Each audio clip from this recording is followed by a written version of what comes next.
And when you fire a weapon, that the noise that it makes is loud. Yes. There was gunfire at your store? I heard that. Outside, I heard that. When I heard the first shots, I went blank. I'm with my older sibling. Said, hey, I'm not driving this car with this gun. I'm walking away. In Lansing, Michigan, Devontae Robinson Johnson appeared before Judge Kristen Simmons on a weapons charge stemming from a shooting at a Sunoco gas station on June 17, 2025. Robinson Johnson was not the shooter, and he did not bring the gun. But according to the prosecution, that was beside the point because the state argued that what he did in the moments after the shots were fired made him legally responsible for the weapon anyway. His defense attorney had a very different read on the same footage, and Judge Kristen Simmons was about to decide which one of them actually watched it. On the record in the matter of the state of Michigan versus the tape, Devontae, is that correct? Yes, ma'am. Robinson Johnson, 25-01903. Appearances, please. Sorry. Thank you, Your Honor. May it please report. Assistant Prosecutor Attorney Dan Smith appear on behalf of the people of the state of Michigan. Morning, Your Honor. Brendan Basia with on behalf of Mr. Devontae Robinson Johnson. He is standing to my right at counsel table.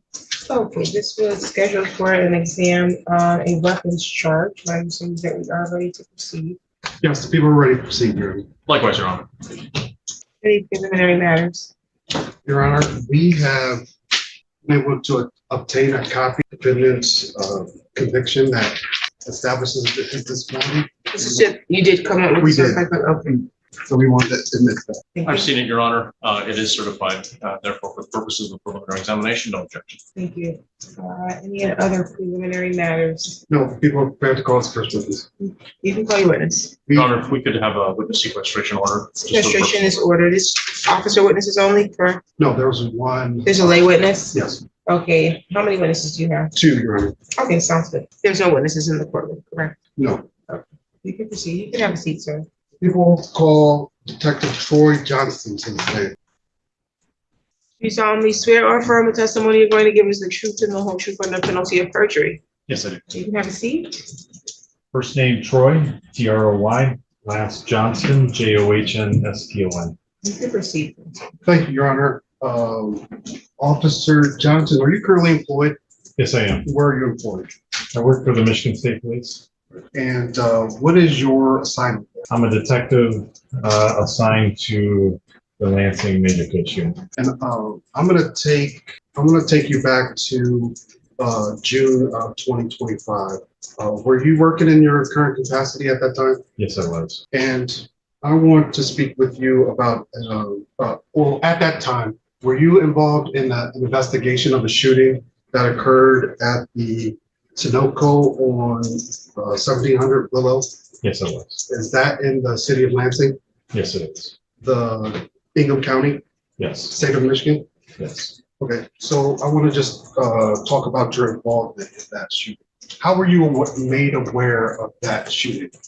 I was contacted after hours by Detective Sergeant Jason Spolma, works for the Lansing Police Department. I was called in to assist in the investigation. Okay, and when you got that call, what did you do? I interviewed a couple of people ultimately and also secured surveillance video. And did you have an opportunity to view that surveillance video? Yes, I did. And were you able to make an ID of anyone? Yes. And how were you able to do that? Through the surveillance video at the Sunoco gas station, produced an image, and we were able to, other officers had prior dealings with the subjects involved through running lean. They ran lean, produced an image, and I was able to, that image was shown to me, and I was able to clearly see that that image matched what I was seeing in the surveillance video. All right, am I correct in saying that we're talking about Mr. Yes. Robinson Johnson? So his physical characteristics, height, weight, skin color, and his abnormalities with his eye allowed us to clearly see and make an identification. And based off of your observation of the video, your background investigation, you were able to identify the defendant, correct? Yes. Well, that individual, is he seated in the courtroom today? Yes. Can you point him out and identify an article of clothing? Sure. He's seated over here at the defendant's table with a black quarter zip polo. Okay, thank you. And let's talk about this video that you gathered from Sunoco. You said you had an opportunity to do that, right? Yes, How did you collect that video? they have an on-site DVR at the Sunoco gas station. So I was able to access the DVR and they had footage saved from the incident. And I was able to pull that off and store that up on drive. And if I showed you a copy of that video, or a snippet of that video, would you recognize it? Yes, Do you recognize the black SUV that's in this video? yes. How do you recognize that SUV? I recognize it because we identified it. I'm gonna stop it at, wow, I'm gonna stop it at 3 minutes and 10 seconds. That individual there, that's in the white shirt, Yes, were you able to identify that defendant, or that individual? yes, sir. And was that, did you, based on the information that you gathered in your investigation, was that defendant, Officer Johnson? Yes, it is. Pause it at 6 minutes and 50 seconds. The individual in the white shirt, we previously identified that as Mr. Johnson, correct? Yes, And I'll pause it at 6:52. And at this portion of the video, it appears that Mr. Johnson is speaking with the front seat passenger. Is that correct? that's correct. I'm gonna pause it again at 6:57. And can you describe what happens there at 6:57? After the conversation with Mr. Robinson Johnson, you can see the front seat passenger lean out of the vehicle and partially exit the vehicle, raises a gun and starts shooting. And there at 7 minutes, the individual gets back into the black SUV, right? Still with the gun in his hand. Yes. Morning. It's been a while since we last saw each other. Yes, it has. Good to see you again. All right, Detective. So obviously enough, you're investigating this incident, correct? Yes. Kind of pulling this back to the beginning of where we see Mr. Robinson Johnson. Detective, at this point in time, do you see a firearm anywhere? No. All right. Now, I'm stopping this exhibit at timestamp 3:08. At this point, we can see Mr. Robinson Johnson almost a full frontal view of him, correct? Correct. In his right hand, do you see a firearm? No. In the left hand, do you see a firearm? No. Okay. Do you see a firearm in his waistband? No. Now, we see him holding some items. I've stopped the video again at 3:10. We see some items in his hand. Do you remember what those were? Can you identify what they are? I don't remember. And he put something in the bin. That would be the trash, correct? Correct. Okay. And again, we don't see a firearm on him at all, correct? Correct. Continuing to play the video for the record, Your Honor. Now, we had just seen him go back to the car, and I've stopped the video at 3:24.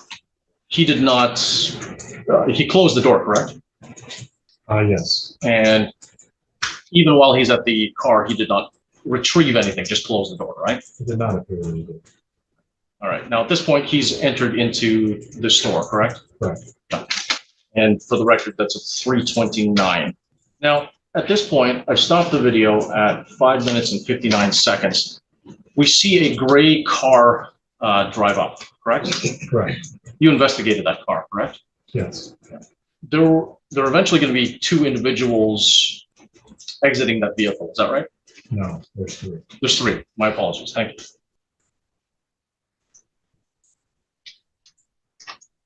Now, this individual here at the bottom of the screen, you investigated him, correct? Yes. Do you know who he is? I know that he's in the report. We identified him. All right. So you know that he's what? He's in the report. We identified him. Oh, well, you don't remember his name. Davis was the last name. I think they were both Davis.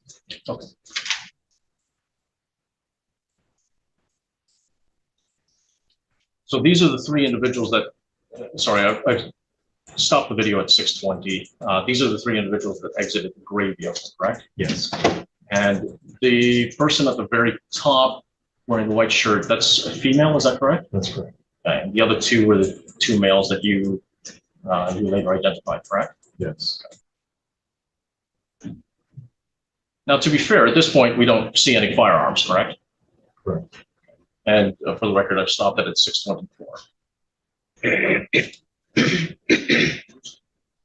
Now, at this point, the two male individuals that exited the gray vehicle, they're going into the store at this point, correct? Correct. That's at timestamp 6:28. Detective, there's somebody, stop the video at 6:36. There's somebody exiting the black SUV. Did you ever find out who that is? No. For the record, I'm letting the video play a little bit longer. Okay. Now, at this point, I've stopped the video at 6:50. At the top right-hand side of the screen here, we see Mr. Robinson Johnson exiting the store, correct? Correct. Do you see anything in his hands? No. No weapons of any kind, correct? Correct. Now, at this point, I've stopped it again at 6:51. Mr. Robinson Johnson is at the passenger side of the black SUV, is that correct? That's correct. That's a good point, Detective. Actually, at 6:55, what are we looking at here? We're looking at the passenger stepping out of the vehicle and firing shots at the person who's now on the ground. Okay, person that's now on the ground, that is not Mr. Devontae Robinson Johnson, correct? That's correct. And what do we see Mr. Robinson Johnson doing? He's ducking, isn't he? He's starting to move towards the front of the vehicle. Okay. Head down in a crouch position, correct? It's difficult for me to say if that's a duck or if it's just him beginning to run around the vehicle. Now, at this point, I've stopped the video at 6:56. Mr. Robinson Johnson is now at the front of the vehicle, correct? Correct. And he's running, right? Yes. At any point in time, did you see Mr. Robinson Johnson, specifically him, with a firearm inside the store? No. Okay. Detective, you said that you did some follow-up investigation with regards to the vehicles, correct? Correct. Okay. The black SUV that we've seen throughout this video, do you know who that belongs to? I don't remember who it was registered to, no. Okay. I wasn't the lead investigator on this, so I wouldn't say that I'm all knowing on this investigation, only the parts of the video. That black SUV is not registered to Mr. Devontae Robinson Johnson, is that correct? I don't know. Like I said, I don't remember who it was registered to. Okay. All right. Thank you, Your Honor. Nothing further. Individual from the car that the defendant was The in. passenger. That's correct. And the passenger initiated the gunfire. And then, to your understanding, you've had a weapon. You carry a weapon. Yes. And when you fire a weapon, that the noise that it makes is loud. Yes. So everyone around in this video would have heard the shots being fired. Yes. Right. And then after Mr. David Robinson hears these shots, he hightails it to the front of to the driver's side Your of Honor, the at this vehicle. point, I'm going to object. Not only Or- is this leading, I'm sorry. but I mean, the people are essentially testifying to this. It is leading. So after Objection sustained. Thank you. after the shots start, you can see Mr. Davidson. Well, go- it's still leading. What does Mr. Robinson do? After the shots, he's running around the front of the vehicle to get into the driver. Okay, nothing further. Akbar Chaudhry, Akbar shot.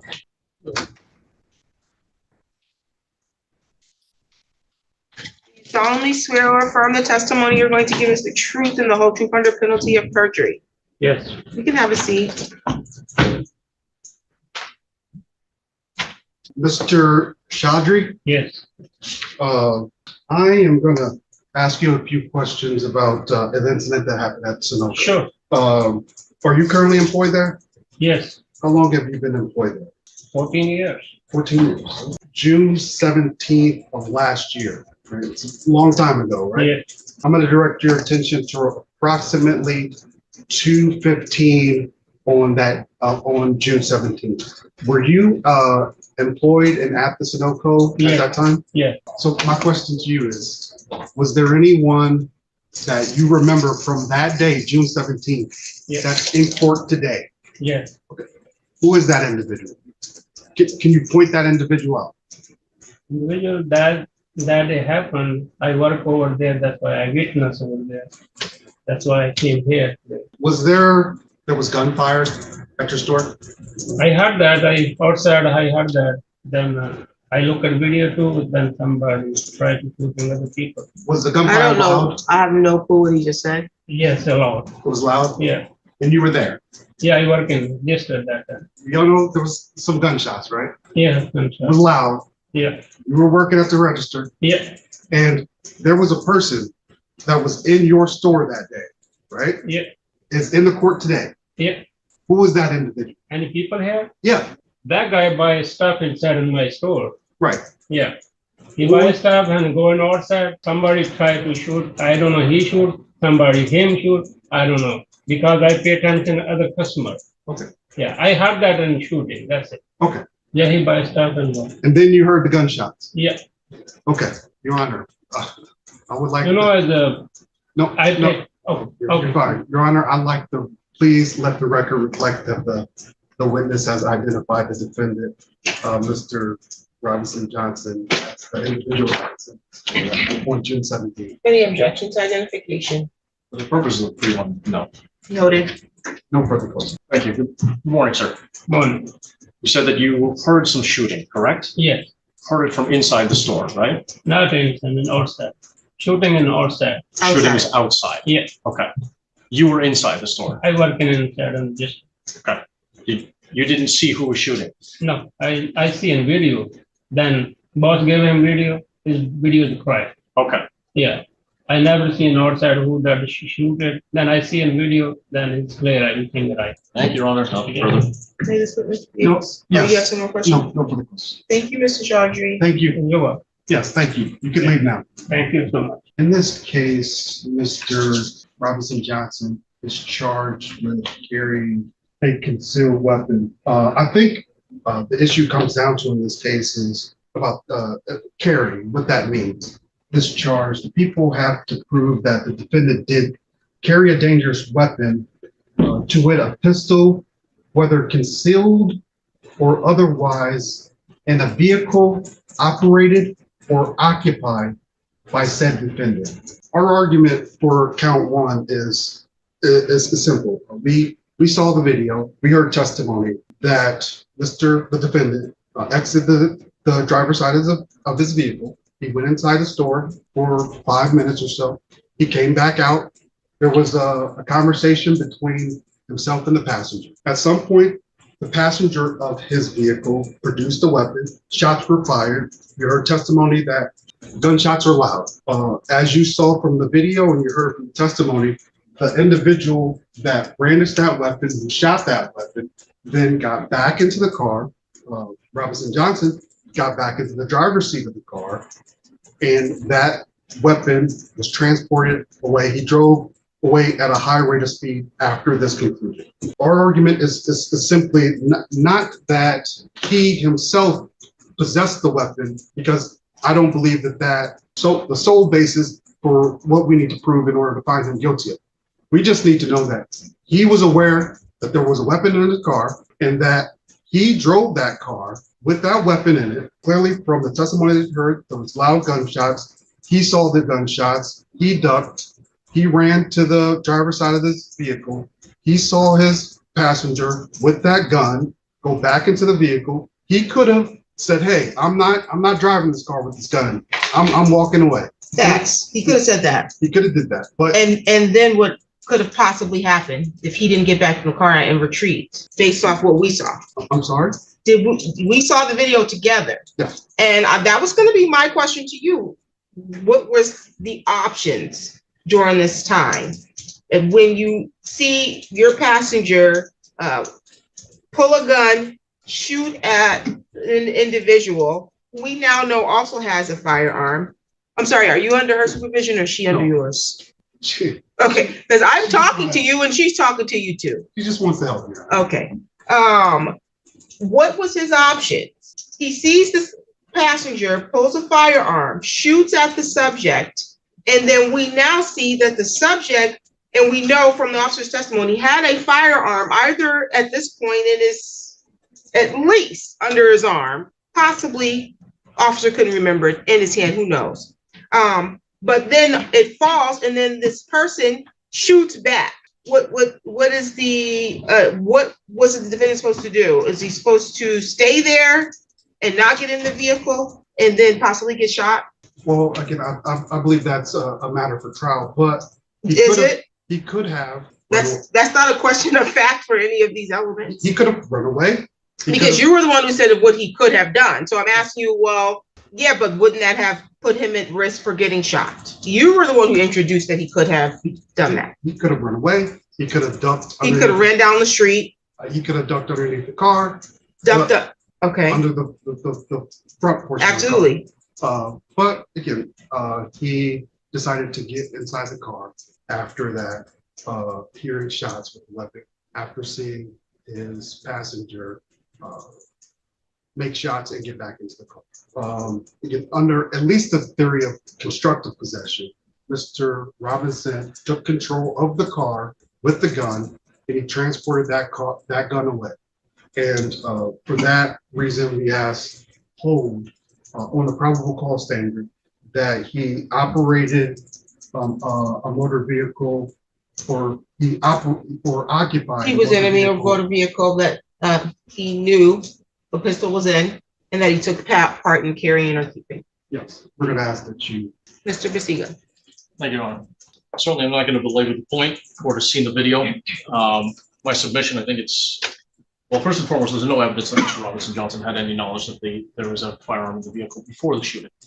To the extent that there's any knowledge of the firearm after the shooting, I'm simply going to say, Your Honor, at that point, I think it's endemic to anybody who's been shot at or in the middle of a shooting. The fight, flight, or freeze response is going to take over. To the extent that there's any, I'm going to go back to criminal law 101, to the extent that there's any level of mens rea, there's been no showing that Mr. Robinson Johnson, the criminal intent of literally possessing or even constructively possessing a firearm. At that point, gunshots are being fired. He's trying to get out of the way. He's trying to not to get killed, Your Honor. When it comes to that mentality, when it comes to that mens rea, I don't believe that people have shown any evidence of criminal. I would ask the court to dismiss this case entirely. Today was the date scheduled for preliminary examination. The burden is on the prosecutor to establish the evidence to a probable cause standard that you, Mr. Devontae Robinson Johnson, took place in carrying a concealed weapon. And it's more than mere suspicion is all they have to show. They don't have to prove each element beyond a reasonable doubt. This is not a trial. But the court at this time is in the position to weigh the evidence and measure whether the evidence raises reasonable doubt about your guilt. He was contacted to assist with an investigation. But just for the record, the court found the detective's testimony to be completely credible. In the manner in which these individuals are just carrying themselves, and made it clear that that was going to happen. These individuals in the car behind pull up. The passenger seems to crack open or open the door slightly. I don't know if the passenger knew who these individuals were, or if there was some concern of some sort. That's beyond me. But I do know that was when the court first realized there's even a passenger in the vehicle. The defendant is seen exiting the store and heading towards the vehicle, or having a brief conversation with, I believe, the passenger of his vehicle, or the vehicle he's operating. When the other individuals that were parked behind the vehicle that the defendant was operating are seen also exiting, and an interaction takes place between the passenger of the defendant's vehicle, and that interaction doesn't appear long, but there you can see the passenger of the defendant's vehicle jump up out of the vehicle with a firearm, and it appears that he shot at the subjects, or one of the subjects from the vehicle behind that vehicle. That subject was wearing, I believe, some tan shorts and a black hoodie. When that subject fell to the ground, the court could see what appeared to be a firearm fall right next to him. At this time, it should be noted that even before subject had been shot, if he was shot, it's unclear, and fell, that you could see defendant in the video appears to be immediately on guard. The direction that he appears that he's looking at is at the person with the black hoodie. It was questioned to the detective if the if the defendant was ducking or running. The detective said he wasn't sure if he was ducking or running. In your argument, you admit he's ducking. He's running towards the vehicle, the passenger vehicle, immediately as shots are fired and subject on the ground releases a firearm. Shortly after that subject's on the ground, the video displays that subject pick up a firearm, and it appears he shot back at the vehicle. We see the vehicle leave. It's stated that the vehicle left at a high rate of speed, and it sounds like that this vehicle was later recovered. The firearm, however, not being recovered. One of those questions I was going to ask the prosecutor during the argument was, what was the defendant supposed to do in a situation like this? There's no evidence here on this record that would show me that the defendant knew prior to this incident that there was a firearm in the vehicle that he was in. There's no evidence that shows me that prior to this incident that the defendant knew that there was a firearm or that he was doing anything to take part in carrying or keeping the pistol. The only thing I have now is that there's an incident that appears, based off what I see, to catch this defendant off guard. No one else outside can see this firearm under this person's. I don't know if it was still under his arm at the time or if it was later in his hand. All I know is that these two individuals that doesn't include Mr. Johnson, are having an interaction that appears to be heated, and then shots are fired, not from Mr. Johnson. It's only after that incident where Mr. Johnson is retreating to the vehicle that he is operating, as shots are being fired at that vehicle, that I am questioning what was his recourse. Is he supposed to wrestle the passenger in his vehicle out of the car, even though that passenger is obviously carrying a firearm? Is he supposed to is he supposed to run back towards the person who's now shooting in their direction? Is he supposed to run down the street and leave the vehicle that he is operating? I have been in a situation outside of my control. Shots were fired in one direction, and there are people right here are about to fire shots in the other direction. When I heard the first shots, I went blank. I'm with my older sibling she knows that they're going to return shots. I don't even know how I got there. I ended up on the ground. She had pushed me on the ground. I say all that to say is when you're in certain situations and when guns are being fired, you can't decide in your head that, you know what, I probably don't want to keep this guy in my car because I could be perceived to have been keeping a firearm in my vehicle, even though that's not what's being suggested here. What's being suggested is that he now knows that his friend or whoever's in the car has a firearm, and he didn't get him out the car. I don't believe he had a duty or responsibility in that time to do that. I think in that time he had a duty to retreat. And there's no reason for me to believe that he knew that weapons were going to be discharged based off of how that interaction played out. He went in the store, he came out, and he's having a conversation when the other two end up going back and forth, and he's ducking and running. No reason for the court to believe, and no evidence on this record that supports that he took part in even understanding what the interaction was. Just that he should be responsible because he drove off and that person was still in the vehicle. I believe he's guilty of keeping bad company if he's hanging out with people who unlawfully have firearms, but I don't even know if the person unlawfully had a firearm. I don't know that.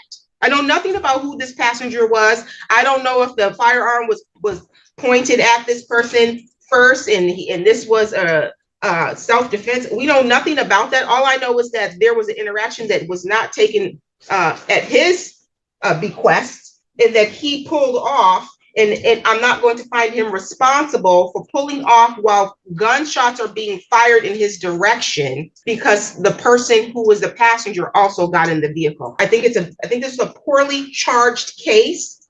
And for those reasons, I also agree that he lacked the mens rea. There's nothing here to show me that he had a guilty mind or that he really took a guilty act. I'm not going to constructively hold him liable to someone else's carrying a firearm that it doesn't appear to me he had knowledge of. For that reason, the case is dismissed. Thank you, Your Honor. Judge Simmons dismissed the case entirely after finding that the prosecution had not established probable cause that Robinson Johnson knowingly exercised control over the weapon with the intent to carry it, which is exactly what Michigan law requires to support a carrying a concealed weapon charge. The gun was in the hands of the other passenger, who pulled the trigger and then climbed back into the vehicle. Yet Robinson Johnson was the one left sitting in that courtroom facing the weapons charge, and the court was not convinced that sequence of events was enough to establish probable cause. He walked out without a conviction and without a weapons charge on his record. What the court never answered, and what still deserves to be asked, is whether the passenger who actually fired the shot was ever charged for the shooting that set all of this in motion. Drop your thoughts in the comments and subscribe, because cases like this are exactly why probable cause hearings matter.